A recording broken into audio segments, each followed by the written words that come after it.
참 좋으신 주님이 우리의 삶 안에 거하심을 또 기억하며 또 기도하며 살아가는 2026년 한 해 되시기를 주님의 이름으로 축복합니다. 제가 올 한 해 우리 교회 표어를 하나님 품에 안긴 삶이라고 정해 보았습니다. 하나님 품에 안겨 있다는 것은 어떤 의미일까요? 먼저 안아준다는 것을 한번 설명해 보려고 합니다.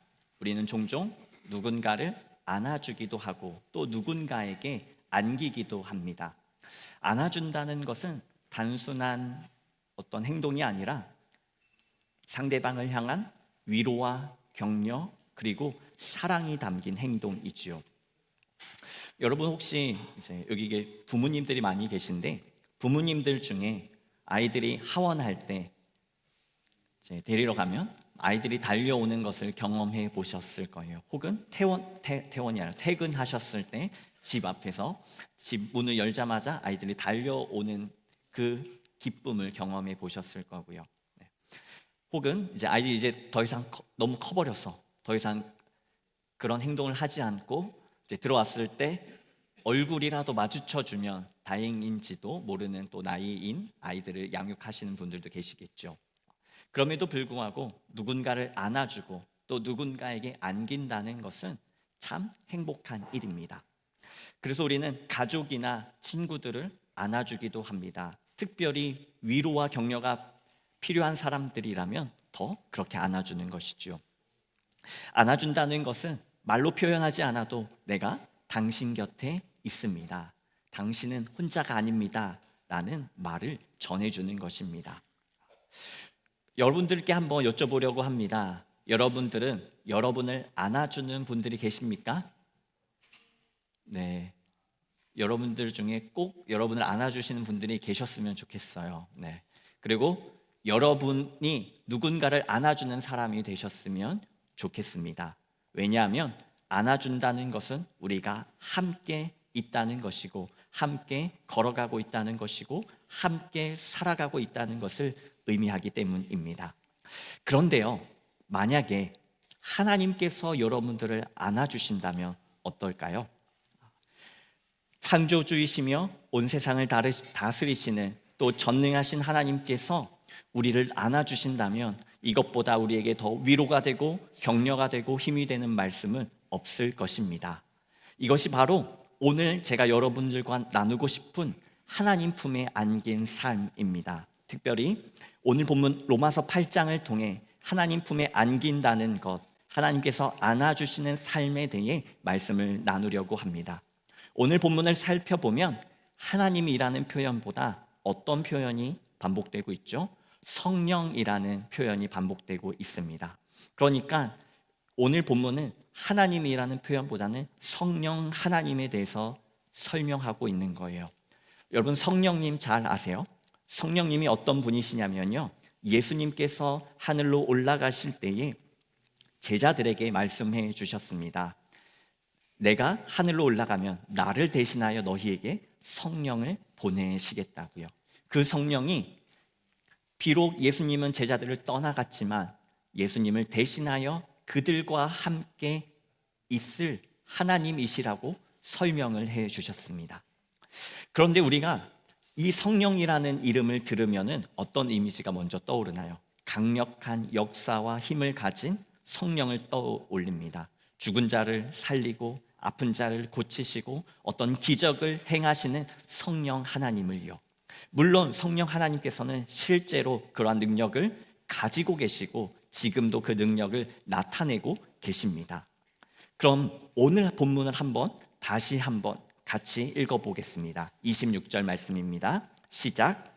이와 같이 성령께서도 우리의 약함을 도와주십니다. 우리는 어떻게 기도해야 할지도 알지 못하지만 성령께서 친히 이루 다 말할 수 없는 탄식으로 우리를 대신하여 간구하여 주십니다. 사람의 마음을 꿰뚫어 보시는 하나님께서는 성령의 생각이 어떠한지를 아십니다. 성령께서 하나님의 뜻을 따라 성도를 대신하여 간구하시기 때문입니다.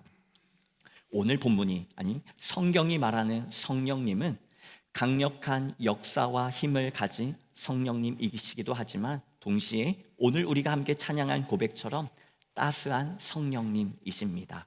따스한 성령님께서 우리의 마음 가운데, 우리의 심령 가운데 찾아와 주셔서 때로는 아무것도 할 수 없을 때 위로하시고 붙들어 주시고 설 수 있도록 우리를 독일어로 표현하면 운터슈튜튼 한다는 지원해 주시고 지지해 주시는 하나님이십니다. 그래서 하나님 품에 안긴다는 것은 단순한 종교적 표현이 아닙니다. 막연한 위로나 감정도 아닙니다. 하나님께서 우리 곁에 계시며 우리의 연약함을 아시고 삶의 모든 순간 가운데 함께 하신다는 성령 하나님과의 실제적인 관계를 의미합니다. 이 관계 혹은 이 성령 하나님에 대해서는 헬라어 단어를 통해 더욱더 분명하게 설명할 수 있습니다. 헬라어 단어를 보시면 이제 성령을 파라클레토스라고 설명합니다. 이 단어는 두 개의 단어가 결합된 단어인데요. 파라라는 곁에, 그러니까 전치사인 거죠. 누구와 함께, 미시나 위드라고 설명할 수도 있고요. 그 단어와 함께 칼레오라는 부르다, 요청하다, 위로하다라는 의미의 단어가 결합된 것이 바로 성령 하나님이라는 사실입니다. 그러니까 이 단어에 이미 따스한 성령님이라는 의미가 고스란히 담겨져 있습니다. 우리를 홀로 두지 아니하시고 우리를 외롭게 두지 아니하시는 그 하나님이 이 단어를 통해 이미 잘 설명하고 있는 것이죠. 성령에 대한 또 다른 본문을 한번 소개해 드리려고 합니다. 요한복음 14장 26절인데요. 제가 읽어보도록 하겠습니다. 보혜사 곧 아버지께서 내 이름으로 보내실 성령, 그가 너희에게 모든 것을 가르치시고 내가 너희에게 말한 모든 것을 생각나게 하리라. 아멘. 그러니까 성령은 우리를 가르쳐 주시고 깨닫게 하시고 우리를 할 수 있게 도와주시는 분이십니다. 성령 이 파라클레토스를 한문으로 하면 오늘 요한복음 14장 26절 맨 처음 단어 보혜사라고 설명합니다. 이 보혜사는 보호할 보와 은혜해 또 가르칠 사가 스승사가 결합된 단어인데요. 이 단어들을 다 종합해 보면 성령님은 하나님 앞에서 우리를 대신하여 간구해 주시는 분이시고요. 인간의 연약함과 고난 속에서 위로해 주시는 분이시고요. 하나님의 뜻을 깨닫도록 곁에서 도와주시는 하나님이십니다. 우리가 성경 말씀을 읽을 때도 어떨 때는 아무 의미도 깨닫지 못하고 이게 글씨, 까만 건 글씨고 하얀 건 종이인 것처럼 읽게 되잖아요. 저도 통독을 하다 보면 내가 성경을 읽는 건지 그냥 글을 읽는 건지 모를 때가 있어요. 왜냐하면 이제 통독의 핵심은 빨리 읽는 거니까요. 그런데 어느 순간 통독하다가 깨달음이 올 때가 있어요. 앞에 읽은 본문과 지금 읽는 본문이 연결되어져서 하나님의 은혜와 하나님의 말씀의 깊이를 깨닫게 되는 거죠. 그것은 사람의 지식으로 되는 것이 아니라 성령께서 내 안에서 역사하시기 때문에 내가 지금 읽는 이 글이 그냥 책의 내용이 아니라 하나님께서 나에게 깨달음을 주시는 특별한 말씀으로 다가오는 것입니다. 이것이 바로 성령 하나님께서 우리 옆에서 또 우리 안에서 함께 하셔서 역사하시는 능력입니다. 그래서 성령 하나님은 어딘가 저 멀리에 있는 초월자신이 아닙니다. 내 곁에 내 안에 찾아와 주시는 하나님이십니다. 그리고 나와 함께 하시며 나를 가장 잘 아시는, 그렇게 나를 도와주시는 하나님이신 거지요. 그렇기 때문에 우리를 너무나도 잘 아시기 때문에 우리를 대신하여 기도해 주실 수 있는 분이시고, 내가 기도할 수 없을 정도로 절망 가운데 있고 답답한 상황에 있을 때 나를 대신하여 기도해 주시는 분이십니다. 때로는 내가 잘못된 길을 걸어갈 때도 하나님께서는 나를 깨닫게 하여 주셔서 다시 길을 맞출 수 있도록 인도해 주시는 하나님이시고요. 그러면 우리는 이렇게 생각할 수 있습니다.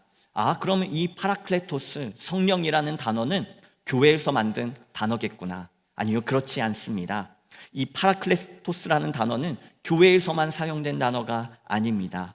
고대 로마 사회에서 특별히 법정에서 피고 곁에 서서 변호해주는 변호사나 혹은 곤란한 상황에 처한 사람을 도와주는 이 조력자를 의미하는 단어로 사용되었습니다. 그러나 실제적인 지원을 해주는 사람을 의미하는 단어가 바로 이 파라클레토스, 성령이라는 단어입니다. 그럼 왜 초대교회 성도들은 이렇게 따스한 성령님을 고백하고 있을까요? 예수님께서 하늘로 올라가신 후 우리는 초대교회 제자들과 성도들이 어떻게 살았는지 알고 있습니다. 숨어 들어갔고요, 도망을 쳤습니다. 누구도 들어오지 못하게 문을 꼭꼭 닫고 혹 자신들을 잡으러 온 것은 아닌지 망을 보기도 했습니다.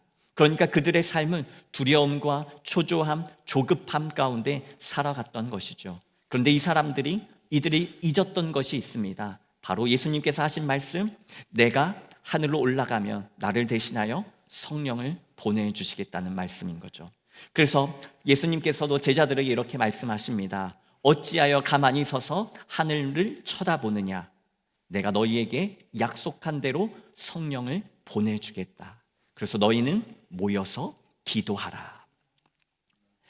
그렇게 도망을 다니던 두려움 가운데 살았던 제자들이 마가의 다락방에서 성령의 임재를 체험합니다.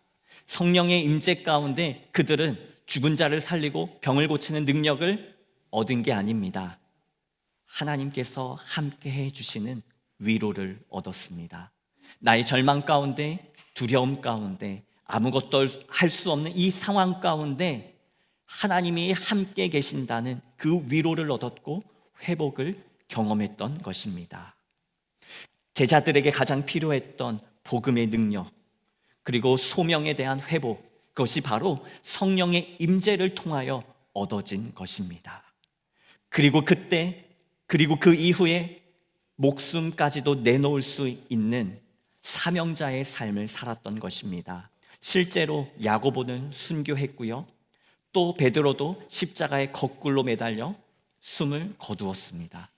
그들이 이렇게까지 살아갈 수 있었던 것은 성령 하나님께서 이 사람 가운데, 하나님의 사람들 가운데 임재하셔서 그들이 말하고 생각하고 행동하는 그 모든 것을 인도해 가셨기 때문입니다. 아니, 오히려 성령이 함께 계셨기 때문에 그 무서운 탄압과 협박에서도 견뎌낼 수 있었던 것입니다. 실제로 그 성령의 능력이 나타나서 아픈 사람들이 병이 낫고 감옥의 문이 열리는 기적과 능력도 경험했습니다. 이 모든 것은 사람의 능력이 아니라 하나님께서 각자의 삶을 아시고 또 하나님의 성도들이 성령 하나님께 자신의 삶을 의탁했을 때 우리를 이끌어 가시는 하나님의 손길을 경험했던 것입니다. 우리가 하나님 품에 안긴 삶은 그래서 내 모든 것을 하나님 알아서 하십시오 라고 말하는 것이 아닙니다. 나의 수고 가운데 하나님의 손길을 기다리는 것이고 기대하는 것입니다. 우리는 은혜였습니다 라고 말하는 경우가 많죠. 저도 지난주에 이렇게 말했습니다. 2025년 한 해가 은혜였습니다. 네, 그러면 종종 이렇게 생각하시는 분들이 있어요. 아, 목사님 아무것도 안 하고 다 하나님이 하셨구나. 네. 90%는 맞는 말이고요. 10%는 틀린 말이 부족한 표현입니다. 왜냐하면 하나님께서는 우리를 인도하시고 지켜주시고 보호하시는 분에 틀림이 없습니다. 그런데 말씀은 나의 노력이나 수고가 필요 없다고 말하지 않습니다. 우리가 우리에게 주어진 삶과 역할과 자리에 최선을 다했을 때 하나님의 개입이 바로 은혜라고 말하는 것입니다. 그래서 여러분들께 당부드리고 싶은 게 있어요. 여러분, 이제 제가 지난주에 저는 계획형이 아니라고 말씀을 드렸어요. 이제 계획형이신 분들에게 1부터 100이라는 이 모든 과정에 나의 모든 생각대로 되어야 성공이고 그렇게 되지 않으면 실패라고 생각하시는 분들이 있습니다. 그런데 거기에서 90까지만 혹은 95까지만 여러분들의 계획대로 가시고 나머지의 자리는 하나님 앞에 내어드리는 삶이 필요합니다. 우리는 하나님 앞에 안긴다고 하면서, 하나님 앞에 맡긴다고 하면서, 그런데 맡기는 삶을, 내 계획을 하나님이 오케이 해주시고 그대로 되어야지만 하나님이 나를 인도해 주시고 지켜주신다고 생각합니다. 그런데 그렇지 않습니다. 나의 최선을 다하고 나의 삶의 주권, 결정권을 하나님 앞에 내어드릴 때에 우리는 그 안에서 하나님이 나를 안고 가시고 업고 가시는 그 사랑스럽고 따스한 성령님을 경험하게 되는 것입니다. 실제로 저희 가정이 독일에 와서부터 지금까지의 시간을 돌아봤을 때 항상 좋았던 것은 아니고, 항상 만족했던 것도 아니고, 이것은 우리에게 최선이야 라고 말하지 않았습니다. 지금에서는 그렇게 말할 수 있지만 그 상황에서는 어려운 시간들도 있었습니다. 그런데요, 그 시간들을 돌아보니까 왜 이때 하나님께서 이것을 안 되게 하셨는지 알게 하시고, 왜 이렇게 인도하셨는지를 배우게 되더라고요. 그리고 그 시간들을 돌아보니까 하나님께서 우리 가정에게 가장 좋은 것으로, 가장 최선의 것으로 인도하셨다고 고백하게 되는 것입니다. 그 자세한 내용을 말씀을 드리면 그게 저희의 개인적인 자랑이 될 것 같아서 말씀을 드리진 않을게요. 궁금하시면 개인적으로 찾아오십시오. 네. 얼마 전 누가 인터뷰에서 우주의 기운이 모아져서 우승을 했다고 말했어요. 제가 좋아하는 야구팀입니다.